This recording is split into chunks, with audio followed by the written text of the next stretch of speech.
2022 সালের 21শে মার্চ হারহিম করা হত্যাকাণ্ডের সাক্ষী থেকেছিল গোটা বাংলা।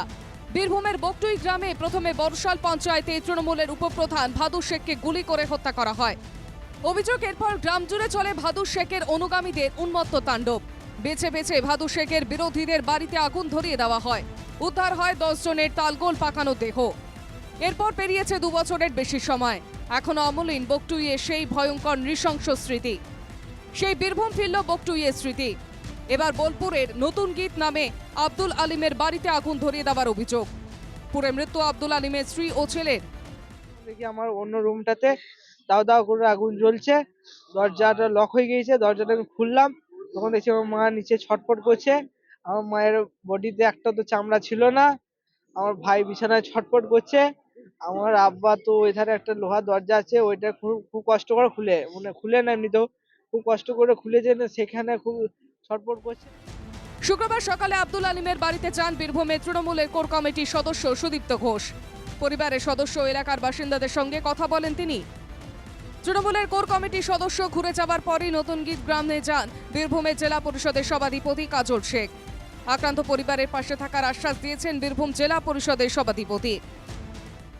এসডিও সাহেব থেকে শুরু করে আইসি সাহেব থেকে শুরু করে বীরভূম জেলা পুলিশ প্রশাসন সমন্বয়কর্তা এসপি সাহেবকে ফোন করেছি এবং সব দিক দিয়ে তদন্তের প্রক্রিয়া, উচ্চ পর্যায়ে তদন্ত যেটা হয় সে প্রক্রিয়া কিন্তু অলরেডি শুরু হয়ে গেছে। কিছুক্ষণের মধ্যে হয়তো আপনারাও বুঝতে পারবেন। শাসক দলের নেতা দ্রুত ব্যবস্থার আশ্বাস দিলেও রাজ্যের আইন শৃঙ্খলা নিয়ে প্রশ্ন তুলছেন বিরোধীরা।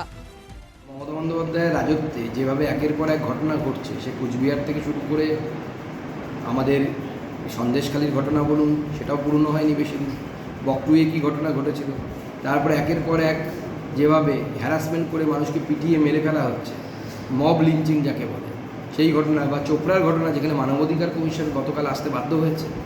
তো রাজ্যের আইন শৃঙ্খলা পরিস্থিতি খুব একটা ভালো নেই এবং রাজ্যের পুলিশি ব্যবস্থার উপর সাধারণ মানুষের বিশ্বাস উঠে যাচ্ছে। সেইখানে মুখ্যমন্ত্রী অনেক কথা বলে এসেছিলেন, কিন্তু সেই বীরভূম জেলাতে আগে ছিল বকটুই রামপুরহাটের পাশে, এবারে বোলপুর জীবন্ত দগ্ধ।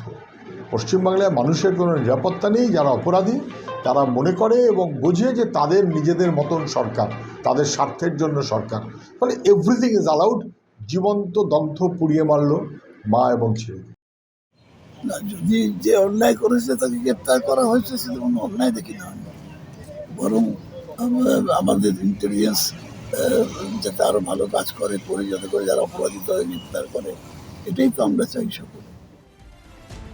কেন এই নৃশংস হত্যাকাণ্ড? পারিবারিক শত্রুতা নাকি রাজনীতির যোগ? কেন বারবার শিরোনামে বীরভূম? বীরভূম থেকে শুভদীপ প্রামাণিকের রিপোর্ট, এনকেটিভি বাংলা।